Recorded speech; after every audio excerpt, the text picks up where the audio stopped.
नमस्कार, मैं हूं रजनीकांत और आप देख रहे हैं सार्थ। आप सभी का बहुत बहुत स्वागत है। क्या आप भी बिहार शरीफ की ट्रैफिक सिस्टम से त्रस्त हैं? क्या आपको लगता है कि जाम की समस्या एक कोड़ बनती जा रही है? तो आज हम खुलकर बात करते हैं।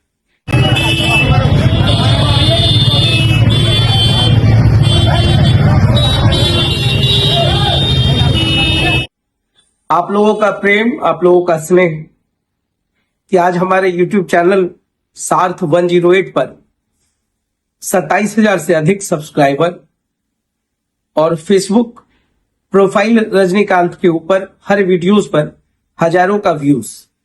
इस बात की वानगी है कि आप लोगों का विश्वास निरंतर बढ़ता जा रहा है और इसी विश्वास और प्रेम के लिए मैं तहे दिल से आप लोगों को शुक्रिया अदा करता हूं। शहर का मुद्दा और शहर दोनों हमारे लिए काफी महत्वपूर्ण है।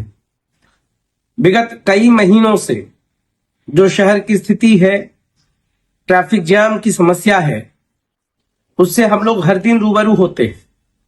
आज जो हॉस्पिटल मोड़ का खूबसूरत सा नजारा हम देखते हैं तो लगता है कि शहर एक बदलाव की ओर है। सिग्नल्स हैं, लाइटें हैं और लोग ट्रैफिक सिस्टम का पालन करते हैं। मगर जब आप भरावपर की ओर जाते हैं तो आपका भरम थोड़ा सा टूटने लगता है। अंडर कंस्ट्रक्शन है, बहुत जल्द फ्लाईओवर भी बन जाएगा और फिर जब फ्लाईओवर शुरू हो जाएगा तो फिर लोगों को समस्याओं से निजात भी मिल जाएगा। मगर कोण कहां पर है उसको समझने की हम कोशिश करते हैं। शहर का पूरा जो इलाका है, जो पूरा रेडियस है, जो कंडीशंस है, आप जब भैरावपर से पुल पर की ओर जाते हैं तो आलमगंज के बाद पुल पर का जो पूरा इलाका है, जब आप पुल पर पहुंचते हैं तो लगता है अस्थायी तौर पर एक ऐसा टेम्पो स्टैंड है जिसको या तो प्रशासन ने स्वीकृत किया है या ढीठपने है इन तमाम टोटो चालकों की, जो सुनते हैं मगर समझने की कोशिश नहीं करते। आप टोटो का परिचालन करें, तकलीफ किसी को नहीं है, मगर टोटो का परिचालन का अर्थ ये कतई नहीं है कि आप दूसरों की परेशानी बढ़ा दें। बीपी अक्सर 200 से अधिक तभी होता है जब आपकी मुलाकात जाम से हो जाती है और जैसे जैसे बीपी बढ़ता है आपके अंदर का खून भी जलता है। और ये अक्सर होता है जब आप बाइक से चलें या कार से चले और जब आप पुल पर पहुंचते हैं तो अस्थायी टेम्पो स्टैंड दिखता है, टोटो स्टैंड दिखता है। आप लाख हॉर्न मारते रहे, डंडा पुलिस पटकती रह जाती है, ट्रैफिक वाले साहब जो होते हैं वहां पर, मगर कोई सुनता नहीं। पैसेंजर्स को भी लगता है कि चलो कम से कम जैसे चाहे टोटो पे बैठ गए, आगे बढ़े तो टोटो पे बैठ जाना है, फिर आगे बढ़े तो टोटो पे बैठ जाना है। मगर टोटो को नहीं लगता है कि पीछे कोई बाइक से आ रहा होगा या कार से आ रहा होगा। अब यही स्थिति आपको खंदक पर भी मिलेगी। खंदक पर आपको बहुत मशक्कत करना पड़ता है, एक्सरसाइज करना पड़ता है। टेटे पोंपो तमाम चीजें आपके कान को बहरा कर देती है, मगर कोई फायदा नहीं है। जब आप टोटो से खंदक पर खास करके डॉक्टर्स कॉलोनी पहुंच जाते हैं तब आपको लगता है कि यहां हमको अब सही में मशक्कत करनी पड़ेगी। पूरा का पूरा टोटो और उसके बगल में जितने भी ठेले हैं, जितनी भी दुकानें हैं, इंक्रोचमेंट है। बावजूद इसके टोटो का तो कब्जा रोड पर ही है। आप कितना भी कोशिश कर ले, वहां पर भी डंडा पुलिस पटकती रह जाती है, मगर सुनने वाला कोई नहीं है। यह वो इलाका है जो अति महत्वपूर्ण है। क्यों है? क्योंकि डॉक्टर्स कॉलोनी है। ये वो डॉक्टर्स कॉलोनी है जो सभी को जीवन देने के लिए सबसे ज्यादा महत्वपूर्ण है। शहर में और भी डॉक्टर्स हैं, मगर उनका जो इलाका है वो इस कंजस्टेड इलाका से थोड़ा सा अलग है। वहां पर बहुत ज्यादा समस्या नहीं है। रांची रोड की बात कर ले, काजी महल रोड की बात कर ले, वहां पर कम्युनिकेशन थोड़ा सा सरल है। आप अम्बेर चले आए, अम्बेर की भी वही कहानी है, मगर उससे पहले नई सराय मिलेगा। नई सराय से भी अम्बेर आने तक में आपको अच्छी खासी मेहनत करनी पड़ती है। ये जो ट्रैफिक जाम है उसके बहुत सारे कारण हैं। मैंने अभी कहा था कि टोटो चालकों को आप परिचालन का जो रूट तय है, या तो स्टॉपेज एक निर्धारित कर दिया जाए, अगर स्टॉपेज नहीं है तो कम से कम वहां पर स्टैंड ना बनाया जाए। ये जो सबसे बड़ी समस्या है, विकराल समस्या है, यही। दूसरा, टोटो चालकों का एक अपना कोड होना चाहिए, ड्रेस कोड हो, आइडेंटिटी कार्ड हो, बजाते टोटो पे लिखा हो, मोबाइल नंबर भी लिखा हो। नहीं तो साहब तो बहुत सारे ऐसे हैं जिनको चलाना आता नहीं, फिर भी वो टोटो चला रहे हैं।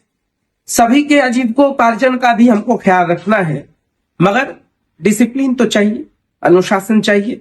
मेरा बीपी हाई होगा, मेरा खून जलेगा, बीमारी हमको होगा ना।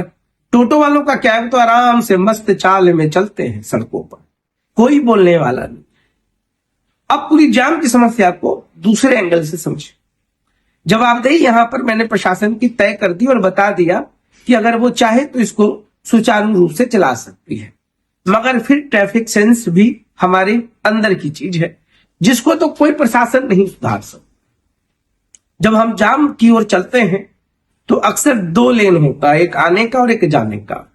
मगर बहुत सारे ऐसे लोग हैं जिनको बहुत हड़बड़ाहट है, यूपीएससी का एग्जाम छूट जाता है, बीपीएससी का एग्जाम छूटने वाला हो, लग रहा है ऐसे अब दौड़ में जाने वाले हैं कोई, तो ऐसे भी लोग हैं जिनको बहुत इमरजेंसी होती है, तो समझ में आता है। मगर जब आप खुद से सड़कों को जाम करते हैं, अपनी दादागिरी से, अपने ट्रैफिक सेंस से, सो कॉल्ड सिविक सेंस जिसको भी आप कह लें, कि आप खुद चलते हैं और जाम के लिए ओवर स्पीडिंग कर करके या दूसरे लेन में जाकर आप आगे की ओर चले जाए, और उधर से आने वाला ये सोचता है कि हम किधर से जाए।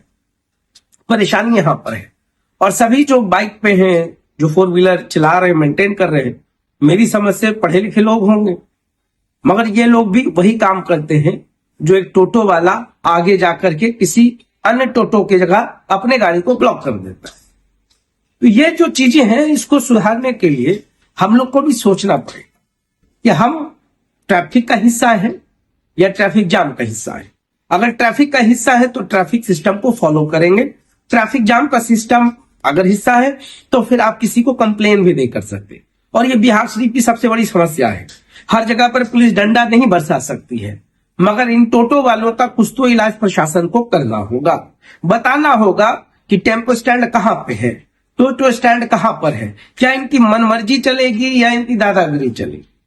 मैं इनके विरोध में नहीं हूं, मैं इनके खिलाफ में नहीं हूं, फिर स्पष्ट कर देता हूं, मगर इनके डिसिप्लिन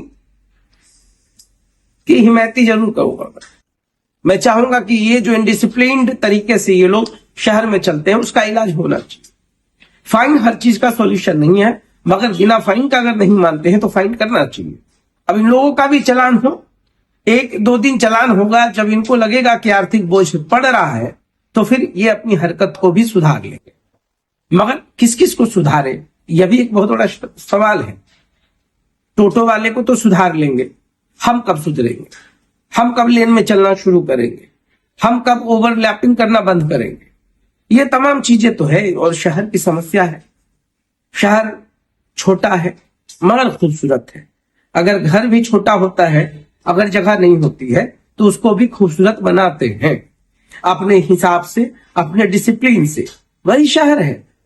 शहर भी मेरा है, शहर भी खूबसूरत है, उसको खूबसूरत बनाया जा सकता है, बस तरीकों को बदलना होगा।